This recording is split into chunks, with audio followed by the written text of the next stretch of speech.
ஸ்ரீ நாராயணியத்தில் தசகம் 7ல் 9வது ஸ்லோகம். திருஷ்ட்வா சம்பிருத சம்பிரம கமலபூः त्वत्पादपातोरुहे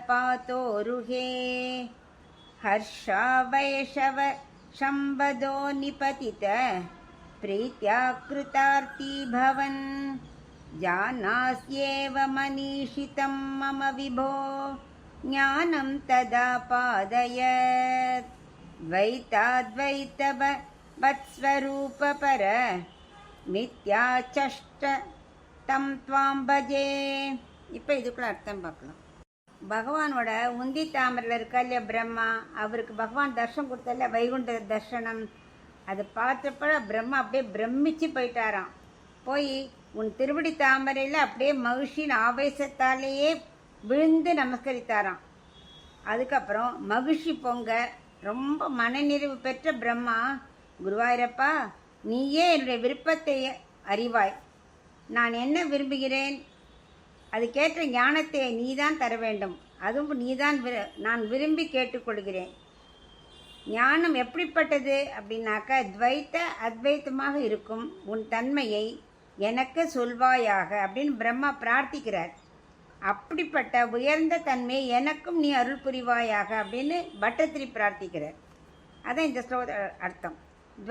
அத்வைத்தம்னு ரெண்டு. என்னன்னாக்கா உலகம் பகவானுக்கு சரீரமாக இருந்தாலும் அந்த ஜீவாத்மாவுக்குள்ளே பரமாத்மா இருக்கார் இல்லையா, அது அது ஒன்று சொல்லலாம். ஆனாலும் ஜீவாத்மா வேற பரமாத்மா வேற தானே. அதாவது ஒரு மாலையில் நூலில் நிறைய விதவிதமான மாலைகள் தொடுக்கிறோம்.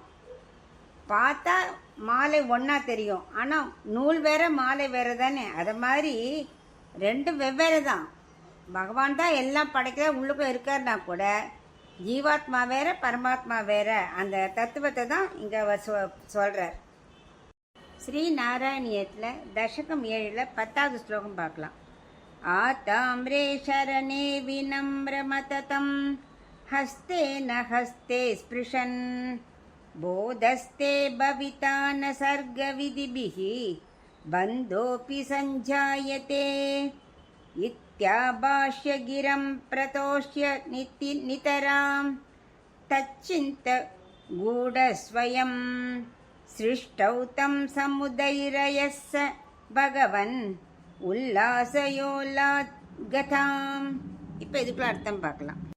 உன்னோட சிவந்த திருவடிகள் இருக்கு இல்லையா, அதில் விழுந்து வணங்கிய பிரம்மா, நீ அவ விழுந்து வணங்கின உடனே நீ என்ன பண்ண, உன்னோட கைகளால் பிரம்மாவின் கைகளை பிடித்து உனக்கு ஞானம் வரட்டும் அப்படின்னு சங்கல்பித்தாய்.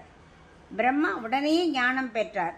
படைப்பு தொழிலை செய்வதாலே உனக்கு எந்த கர்ம பந்தமும் ஏற்படாதுன்னு நீ ஆசீர்வதித்தாய்.